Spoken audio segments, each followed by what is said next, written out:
সুপ্রিয় দর্শক, আজকে আমরা এমন একটি জায়গায় অবস্থান করছি। আপনারা দেখতে পাচ্ছেন গোল্ডেন লাইন। তেলের অভাবে গাড়িটি পড়ে আছে। আসলে কি জন্য পড়ে আছে, কেন পড়ে আছে, সেটা আপনাদেরকে আমরা জবির আলী নিউজ থেকে দেখাবো। ড্রাইভার সাহেব, গাড়িটি আমরা দেখছি বিষয়খালী বাজারে আছে। আসলে গাড়িটি এখন এই অবস্থায় থাকার কারণটা কি? এই অবস্থায় থাকার কারণ হচ্ছে তেলের সমস্যা। মেন হলো তেলের সমস্যা, কারণ তেল কোনো পাম্পে তেল দিচ্ছে না। তারপরে আমাদের নিজস্ব পাম্পের কারণে আমাদের গাড়ি চলছে খুবই সীমিত। নিজস্ব খুবই পাম্প সীমিত। বলতে কোন পাম্প আপনাদের? আমাদের ফরিদপুর জুবাইদা ফিলিং স্টেশন, ওখানে কি নিজস্ব একই পাম্প। অবস্থা? ওখানে তেল আছে কিন্তু কম, মানে নিজস্ব গাড়ি চলার মতোই, মানে খুব।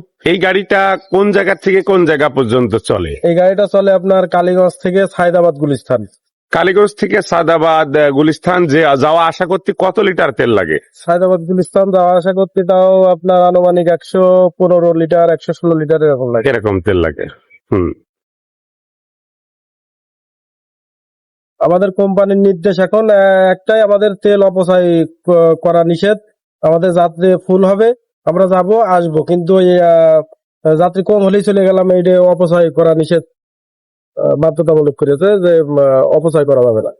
এই রোডে কতটি গাড়ি চলে? এই রোডে এই গোল্ডেন লাইন আনুমানিক আনুমানিক প্রায় 100-র উপরে চলে। চলে।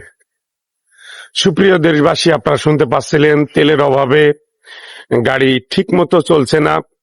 তো আসুন আমরা যে যেখান থেকে আমাদের যাদের পাম্প আছে, তেল যতটুকুই আসবে ততটুকুই দেওয়ার জন্য চেষ্টা করুন। কোনো জায়গায় যেন ঝামেলা ঝঞ্ঝাট না হয়।